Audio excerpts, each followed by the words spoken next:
big on film, but in person you're a lot quicker than film showed. Is that? That's how I feel every day at practice. You know, we look big, and then I show up, and they just tower over me. So I understand that. No, we're a big team. I mean, we're long. We played some big lineups tonight.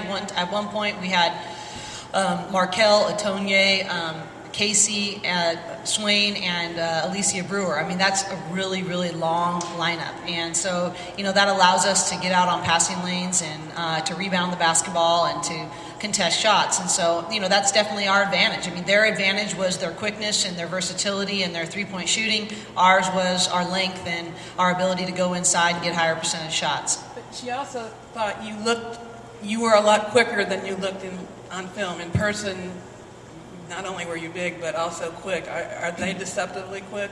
Well, you know, I do think that we have lineups. I think, you know, our experience, when you put length and athleticism along with experience, now you're talking about anticipation, and that makes everybody look quicker.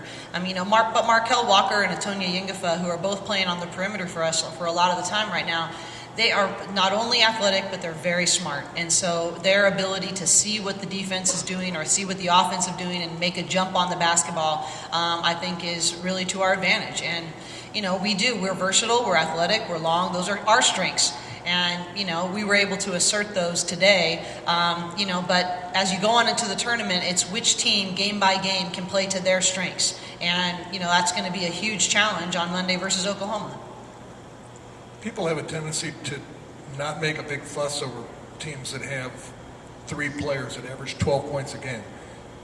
Do you have players who could score big if they wanted to, or what kind of an ally is that for you, that you have more than one person who can score?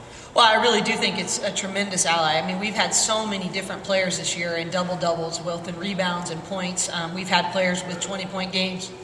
Our freshmen, you know, whether it be a freshman or a senior, it doesn't matter. Naira Fields has had a 27-point game. I mean, you know, in the Pac-12 tournament, Alicia Brewer was dominant. She was, you know, everything ran through her. So we have a lot of players on any given night that can take advantage of the mismatch. The thing is that every team has a different style. And so, you know, one game it might be Alicia Brewer that has that potential to have a dominant night. The next night it might be Atonye Yingafa. It might be Jasmine Dixon. I thought Jasmine was really asserting herself on the boards right off the bat in this game. I knew that she was going to get to 10 rebounds. If we had kept playing her, she could have had a dominant night that way. So, you know, it is. I think from a scouting perspective, I love that about our team. We can sort of feel the game out, feel the rhythm of it, and attack to our strengths for that particular game. And it may not be the same strengths two games in a row. And so that's going to be a tremendous thing. But stripping all that away, I mean, it's going to be a competitive battle about defense and rebounding. And that's going to be it. A lot of kids are driven by stats, though. You know, their scoring average is down or whatever. They average 30 in high school, and they think they ought to in college. Is that ever a problem? Well, no. I mean, I think you heard it from our team. I think really good teams in March, that's not a problem because it's not about any individual. It's about furthering your team's performance. And so if we worry about that, we won't be playing very long. Their coach also said she thinks the Pac-12 is very underrated after playing you guys in that. I knew I liked her. In the East, the Pac-12 doesn't get nearly the credit it should.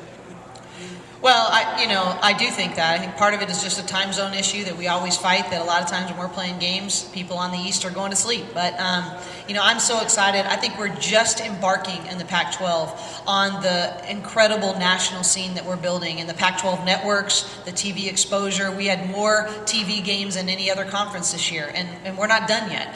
And I think that that will change, but the fastest way to make it change is to have the Pac-12 do really well in the NCAA tournament. And you can't substitute performing on the largest stage with the most pressure. That's when you get a chance to earn your respect. Any further questions for Coach Close? Thank you, Coach. All right, thank you all for being here.